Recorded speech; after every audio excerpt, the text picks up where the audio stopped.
বিকেল হলেই আমরা তো খুচখাচ কিছু না কিছু বানাইয়েই খাই। তো সেই রকমই আজকে বানিয়েছিলাম কাবাব। তবে জানো তো মাংস ছাড়াই এই কাবাবটা বানিয়েছিলাম। আজকে সেই রেসিপিটাই তোমাদের সামনে শেয়ার করব।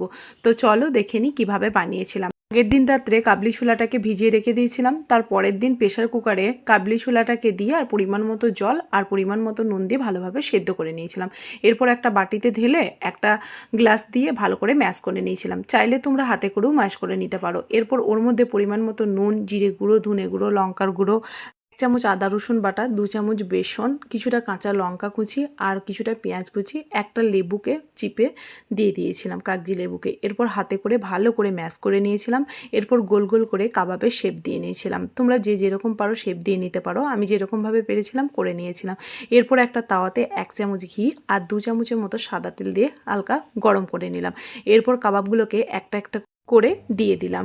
এরপর গ্যাসের ফ্লেমটাকে একদম মিডিয়ামে রেখে 10 মিনিট এক পিঠ ভেজে নিয়ে বেশ আলতো হাতে কাবাবগুলোকে উল্টিয়ে দিলাম। এরপর বেশ লালচে করে ভেজে তুলে নিয়েছিলাম। সত্যি কথা বলতে খেতে অপূর্ব হয়েছিল।